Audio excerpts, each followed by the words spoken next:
Are you a music teacher without voice training? Maybe you're an instrumentalist that found your way into a general music classroom, and here you are having to teach kids to sing, and you have no idea.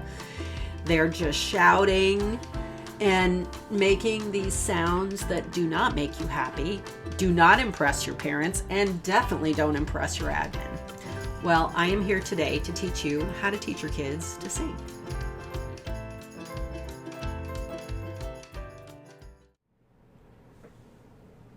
Hello friend, my name is Pam Wilson and I empower music teachers to unlock their true potential as a music educator and to have fun while they're doing it.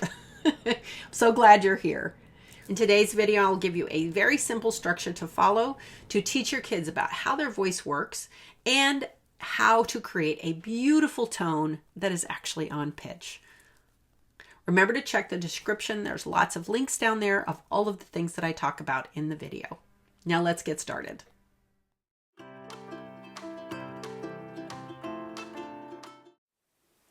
The first part of teaching kids to sing is knowing what's developmentally appropriate for them to do at different ages. So know that with the littlest of your kids, that what they need to learn to do is to find their four voices. So their four voices are their talking voice, their whisper voice, their calling voice, and their singing voice.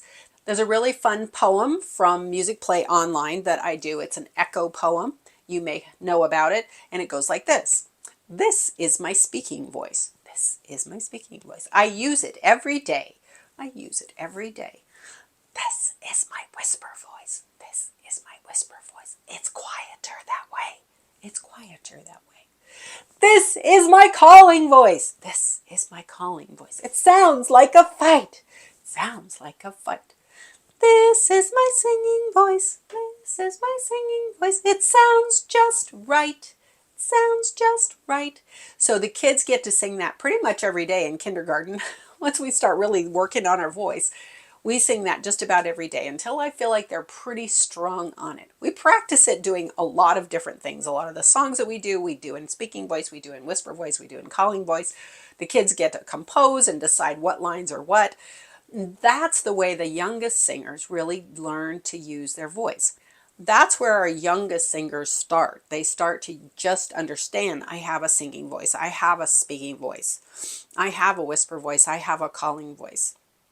But singing and singing on pitch happens in a part of our brain that doesn't develop until 7 or 8, really 9, 7, 8, 9, depending on the child, because child development is inexact, right?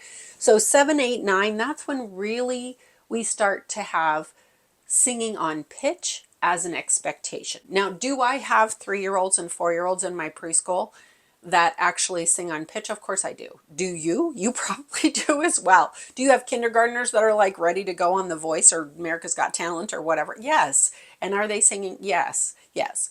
Those children are not the average child. Those are children who are maybe they've raised in a home where they're singing all the time. They're just a unicorn child that has some talent that we don't know about. That is extraordinary. They're wonderful, but that is extraordinary. That is not the norm. The norm is that kids, when they're very young, do not match pitch very well. They can be taught to match pitch, but they don't start out that way.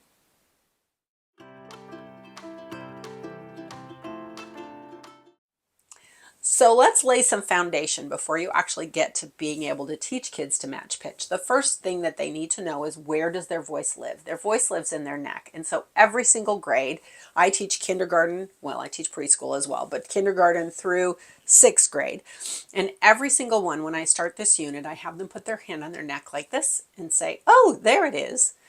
And they echo me, oh, there it is. And I said, do you feel a buzzing in your neck? Oh, there it is. Oh, there's my voice right there in my neck. Oh, yes, indeed. And so they feel the feels of the buzzy in your neck, and then they understand, oh, it's somewhere in my neck. And I actually talk about how that mechanism is with the older kids, that there's actually a protecting shield that goes around it. It's called the larynx. With the little kids, it's just your voice. Your voice lives in your neck. I might call it your voice box. Middle grades, 3, 4. But by the time they get to fourth and up, I tell it that that's called the larynx. I write it on the board. That's the larynx. And they start to know, oh, that's where my voice is.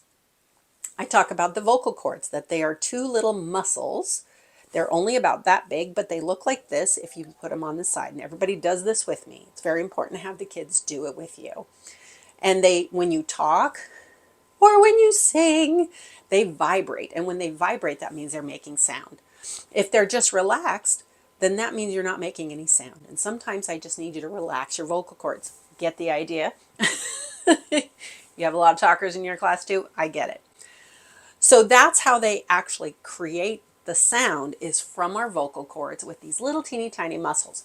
Just like your sports practice, you have to do some warm-ups before you just go out and play soccer or basketball or baseball or whatever you're playing.